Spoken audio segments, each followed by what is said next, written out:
The biggest puncher, I feel, at the 135 will probably be Gervonta Tank Davis. But this explosive first episode sets the tone for what promises to be one of the most captivating sports documentaries ever produced, pulling back the curtain on the lives, training, and rivalries of two fighters who couldn't be more different yet are bound by a collision course of pride, fame, and fighting spirit.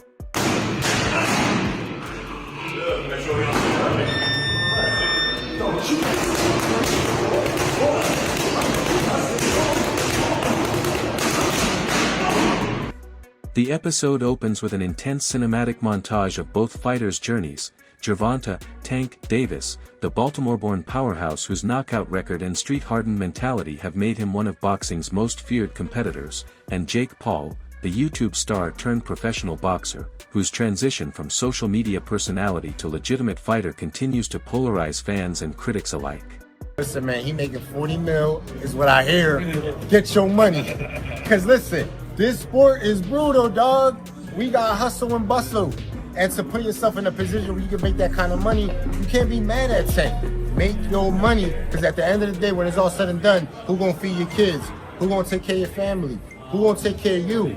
So I ain't mad at Tank. Get your money, and at the end of the day, Jake Paul is in a league of his own. And hate on him or not, whatever, at the end of the day, he's bringing attention, and there's actual real, there's good fights on the card. You know what I'm saying? So I'm not mad at it, man. Jake Paul's on a lane of his own. It's great entertainment. It's boxing, but it's just a different sort. Netflix wastes no time humanizing both men, showing Davis's brutal training sessions under the watchful eye of his coach Calvin Ford, blending heart-pounding bag work with moments of quiet reflection about his rise from Baltimore's toughest neighborhoods. Bothered me at first, but and for a very short time, obviously it's not too much you can do about it if a guy doesn't want to fight you. But my thing is, just handle the business right. That's all. Just handle the business right. Don't think you're gonna do bad business with me and think it's just gonna be okay. No, we're gonna call you out every single time. Don't duck a fight with me and fight a YouTuber that's 200 pounds and think it's okay. It's not okay.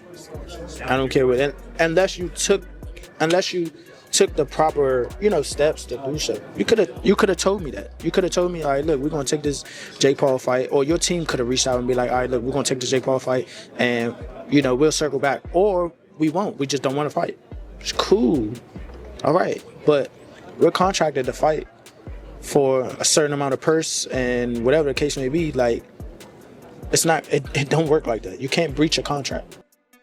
In contrast, Jake Paul's scenes are filled with flash and intensity, high-tech training facilities, advanced analytics, and a tight-knit camp that treats the fight not just as competition, but as a mission to silence doubters once and for all. If you're really not happy with Tank, first off, don't watch Tank. Don't do it. You know what I'm saying? You support it, then what you doing? You can't not support and support at the same time, right?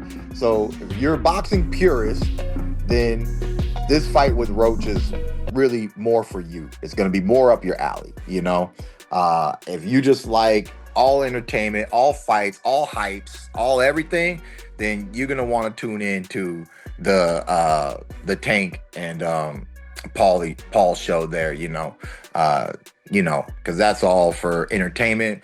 What does it say?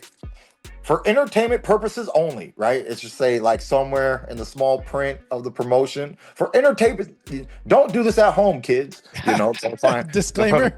Yeah, disclaimer. For entertainment purposes only, So, it's money-making purposes only, It is what it is, people. The cameras capture behind-the-scenes moments that fans have never seen before. Davis's struggle with injuries, the sacrifices he's made for focus and family, and Paul's unwavering belief that he belongs in the same ring as the sport's elite. I'm gonna keep it 100 with you. I'm the type of guy, I don't hate on nobody. I don't want to hate on nobody because I'm not really a hater like that. So it's if they're gonna do it and make it something big for the public to see, and they're gonna make money doing it, my hat goes off to them. More power to them. I'm not that kind of guy. It's you can sit there and pick it apart and say, well, Mike didn't look good against Jake, or this and that, or that and that. But it's not that. It's like maybe he had a bad night. We'll see what happens this time. So you should never hate on anybody making money in the sport, because that's what the sport is for. But my hat goes off to him. It's funny, but that they would announce it the week of all the chaos I got going on, and the week before the Canelo fight. But somebody told me that there was going to be a big announcement like that coming around the time of the Canelo fight, and there it is. So that somebody was correct. Right. One of the most powerful moments comes during a heated verbal exchange in a pre-fight press event, where Davis calls Paul a showman with gloves, while Jake fires back, labeling Davis a pit bull scared of losing his spotlight. I fuck with you heavy, Gervonta, but I want to side bet you. I got Jake winning. We already side betted, though. We already did. What was the bet? 200. Let's go 250. Let's go 500. No, hell no. See, Jake, that's what, Jake. Come on, wow. You have to take it, bro. Jake, y'all are making $50 million for this on Netflix. I can't do it. You split the bet with me, 250, 250. Easy. Let's make it $1 million. Whoa. Let's make it 2. Jake. Let's make it 2. $1 million total. Yeah. Shake on it. Jake, $1 million. 2 mil? 2 mil? 2 mil. Let's do 2 it. mil. Right here, 2. 2 mil. Jake, 2 mil. Easy work, bro. 2 mil? Oh, they're shaking. They're shaking, Lefty. 2 mil. There we go. Oh my God. Oh my God. $2 million. Yes, sir. $2 million. Hey. The tension is palpable, setting up the perfect emotional storm heading into fight week. Tank is not the guy that knows how to sell a fight. Tank cannot sell a fight in his own division. You have the Paul brothers and they come over to boxing. Their idea from day one is we don't have the skills or the experience. What we're gonna do is we'll take on the absolute best guys, but they're gonna spot us some pounds. Tank has one job to do, that it doesn't make any difference, that boxing is a real sport. My skills versus your skill, of which I am an abundance of and of which you have none of. Tank is telling anybody that will listen that there's a size problem. My skills and my experience in boxing, I do not have to wonder who's in the bar tonight. Any bar I go to, I rule the bar. Well, no, it turns out that you don't. Just need some big guy to corner you, apparently. Boxing has never stood its ground. Boxing has never been able to explain why Floyd needed a half hour to get rid of a guy who's never boxed before. Hank Davis has already began this. When you choose a dum-dum, don't be surprised when he goes out and acts like a dum-dum. The docuseries also dives into the psychological warfare behind the scenes, the social media battles, the mind games, and the way both fighters manipulate public perception to gain an edge. I swear to God, I was on a plane coming home from Las Vegas. When Luis told me Gervonta Davis is fighting Jake Paul, I said, get the bleep out of here. I said, you're a bleep liar. Jake Paul is fighting Gervonta Tank Davis. There's one problem. He fights at 135 pounds. Gervonta Davis is that much better than Jake Paul at boxing. But Gervonta Davis in his last fight weighed 133.8 pounds. And I'm not over here in the business of just crapping on Jake Paul. I am much more respectful of what he's starting to build as a professional boxer. You're fighting a guy that's better than you. He's just much smaller. But that guy, because he's better than you, what if he wins? Everything Jake Paul has done is wiped completely out. Gervonta Davis loses to Jake Paul. Obviously, it's going to hurt who Gervonta Davis is. But he lost to a guy that's going to be upwards of 70 pounds bigger than him when he steps into the boxing ring. But I will tell you this right now, without a shadow of a doubt. I will watch this. Tank Davis is 30-0-1. You want to talk about Jake Paul fighting a real boxer? That's a real boxer. You can't make this stuff up, man. It's true. They're fighting.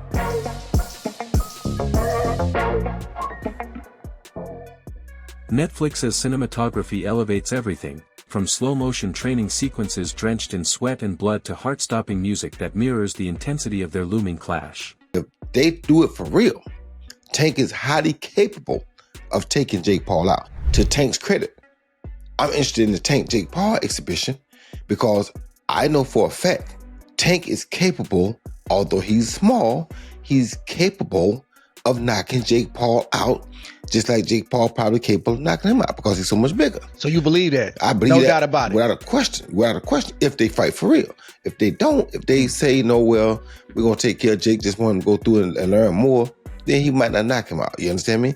But if they do it for real, Tank is highly capable of taking Jake Paul out. If it's a boxer and a person that don't box, and they got such a big weight gap, Now that makes it kind of even on the exhibition scale. You feel me? So now we want to see one got experience and one got weight and size. You feel me? So now it makes us want to see what's going to happen with this. He's bigger, but he has experience. That makes for a good exhibition because everybody wants to know what's going to happen. Interviews with boxing legends like Mike Tyson, Floyd Mayweather, and Bernard Hopkins add layers of credibility and insight, breaking down the matchup from technical and emotional perspectives. Bro, you can't be mad at somebody for doing what they feel is best for them. Will it impact Tank's legacy if Jake Paul were like to beat him or even like knock him out? Dude, Tank's a 3-division world champion, 4-time 3-division world champion. At the end of it, bro, you can't take anything away from him. Bro, you can't be mad at somebody for doing what they feel is best for them. It's the same way Roach feels Tank is the best option for him. Same way that Stevenson thinks Tank's the best option for him, or like all that stuff, right? At the end of it, bro, we just want to do what's best for ourselves, right? Facts. Right or wrong? Facts. So just do what's best for you. Tyson praises Davis's explosiveness but warns that Jake's size and determination could make things unpredictable, while Mayweather gives a rare glimpse into Davis's mindset, calling him a silent assassin ready to make a statement. Wynn took a circus show fight, and he said he was going to retire. I believe him. Why do you say he's a circus show fight? It's just for giggles. Jake Paul's 200 pounds, and he's whatever he is. So. Spoke to Roberto Diaz over in Florida, and I know he's part of your team. He was a little bit upset when all that news came out. He called it a duck. Would you call it a duck? For sure. You can call it a spade, for sure. If we're contracted to fight and you go and take another fight, you breach that contract, you go take another fight, that's a clear duck. I mean, obviously. So. Paul's team, featuring trainers BJ Flores and Shane Mosley, counter with claims that Davis has never faced someone with Jake's power or confidence, fueling the narrative that this fight could redefine modern boxing.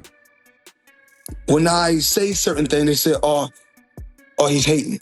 There's no different from when I talked about the thing with Gervonta, for instance.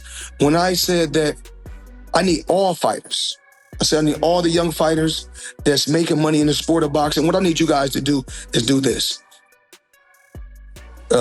Whether it's Chrome Heart, Gucci, Louis, Mercedes, we need to take our money and invest in real estate so that we can live that same great life when our careers are over. So I guess that he took it as, I guess he's the only one that wears Chrome Heart. He's the only one that wears Gucci. He's the only one that wears Louis Vuitton. He's the only one that drives a Mercedes. And last time I checked, we got fighters all around the world that wear top flight clothes that make good money. Beyond the hype, the episode exposes the human side, Davis spending quiet moments with his daughter, reflecting on legacy and purpose, while Jake is shown visiting kids at a youth gym, talking about using boxing to inspire others to chase impossible dreams.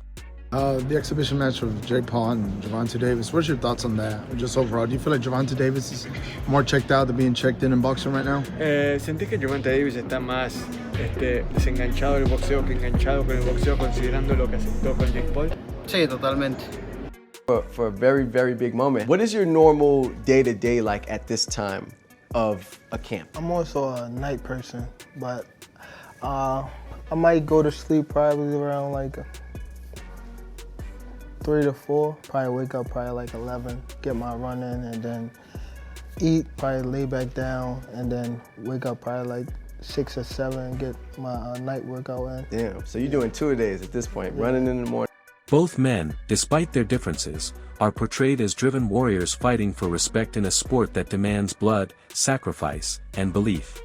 Tank is not the guy that knows how to sell a fight. Tank cannot sell a fight in his own division. You have the Paul brothers and they come over to boxing. Their idea from day one is we don't have the skills or the experience. What we're gonna do is we'll take on the absolute best guys, but they're gonna spot us some pounds. Tank has one job to do, that it doesn't make any difference, that boxing is a real sport. My skills versus your skill, of which I am an abundance of and of which you have none of. Tank is telling anybody that will listen that there's a size problem. my skills and my experience in boxing, I do not have to wonder who's in the bar tonight. Any bar I go to, I rule the bar. No, it turns out that you don't. Just need some big guy to corner you, apparently. Boxing has never stood its ground. Boxing has never been able to explain why Floyd needed a half hour to get rid of a guy who's never boxed before. Tank Davis has already began this. When you choose a dum-dum, don't be surprised when he goes out and acts like a dum-dum. By the time the credits roll, Gloves Off feels less like a documentary and more like a high-stakes movie, blending grit, glamour, and raw emotion in a way only Netflix can. Well, Tyson, if there were some pre-arrangement for this fight, Tyson's animosity, well documented towards Floyd, any chance that he's going in there and, and saying, hey, screw all, I don't care what agreement was made, if there was one at all, I want to kill this dude? Nah. He gonna get a check. Floyd's gonna get a check. And they're gonna get a check that's real huge because of their names. So nobody's finna fuck their money up. He the one told Frank that I was running at 7 o'clock in the morning, Friday. He told Frank that. He was giving Frank tips and stuff like that. But I knew for sure that wasn't gonna be enough to beat me. It's cool. It's all right. I don't really think too much of it. He's not gonna hurt me. You know what I mean? So it's good to beef with him than be cool with him because he can do some crazy stuff. He'll put you in bad situations. Episode 1 perfectly sets up the war to come, not just between two men, but between two worlds, old school boxing tradition and new age entertainment dominance. Jake Paul, Tank Davis fight got moved to Miami. I think Jake wins. Jake's just so big, dude. I think Jake wins. This is different because it's similar. It's similar to Logan versus Mayweather, but Jake Paul now obviously is way more advanced than where Logan was at that moment in time. I mean, it's just fucking sick. I mean, yeah, no, but dude, Did Jake. you ever watch his highlights? Jake can crack, man. He's so sick. I love that guy, bro. It's kind of weird because Jake Paul is extremely bigger than Tank. And but with it being a exhibition, it makes sense. It's fine. He got a big name that he's going to be fighting. But it really makes no sense because he's going to be weighing over 200 and some pounds. Tank's going to probably be weighing maybe at the most 147, 150. So I don't even understand why the fight is happening. With Davis's pride and Paul's ambition on the line, Netflix Uncut, Gervonta Davis vs. Jake Paul, promises to deliver not just punches, but the truth behind every one of them.